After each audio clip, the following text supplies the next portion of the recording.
წელიწად ნახევრის წინ საკუთარი განსხვავებული აზრის გამოთქმა უპატიებელ დანაშაულად მიიჩნეოდა.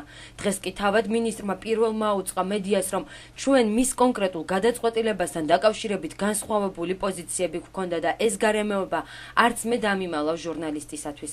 ყოველთვის მიმაჩნდა და მიმაჩნია, რომ ნებისმიერი იდეა მხოლოდ მაშინ იქცევა წარმატებულ საქმედ, როდესაც განსხვავებული აზრის არავის ეშინია. ეხება გამოცდებს ეროვნული ცენტრის საქმიანობას დარწმუნებული ვარ, არა მხოლოდ ერთიანი ეროვნული გამოცდები, არამედ ყველა პროექტი, რომელიც უკანასკნელი 1 წლის განმავლობაში წამოვიწყეთ, წარმატებით გაგრძელდება და დაიხვეწება.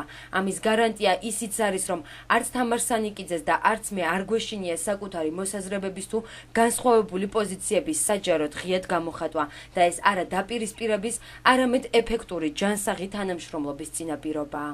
მას ნამდვილად ჰქონდა მიზეზი იმისათვის, რომ ეწინააღმდეგებოდეს, იმიტომ რომ გარდა იმისა, რომ ეს არის ორმაგი სამუშაო, რიგ შემთხვევაში შესაძლებელი იყო, რომ გართულებული იყო, ვთქვათ, პროცესი, რომელიც უკვე გავლილია და დასრულებულია, მაგრამ ის გადაწყვეტილება, რომელიც მე მივიღე, იყო ჩემი დამოუკიდებელი გადაწყვეტილება, იმიტომ რომ მე დავინახე ამის საჭიროება. მათ შეუძლიათ დააფიქსირონ თავისი, ასე ვთქვათ, პოზიცია, გამოთქვან უკმაყოფილება, რაზედაც კიდევ ერთხელ გეუბნებით, რომ ქალბატონ მაიას ვეთანხმები აბსოლუტურად, იმიტომ რომ როდესაც რაღაც იგეგმება და რაღაც მიდის, ასე ვთქვათ, კანონზომიერად, ჯობია რომ მივყვეთ ამას, თუმცა იმ მიზეზების გამო, რომელიც მე გაგიმარტეთ, ამ გადაწყვეტილებას ვიღებ მე, ამის დისკრეცია გამოჩნია მე და პროცესად შესაბამისად განვახორციელებთ ისე, რომ არ დაზარალდეს ეროვნული გამოცდების ცენტრი.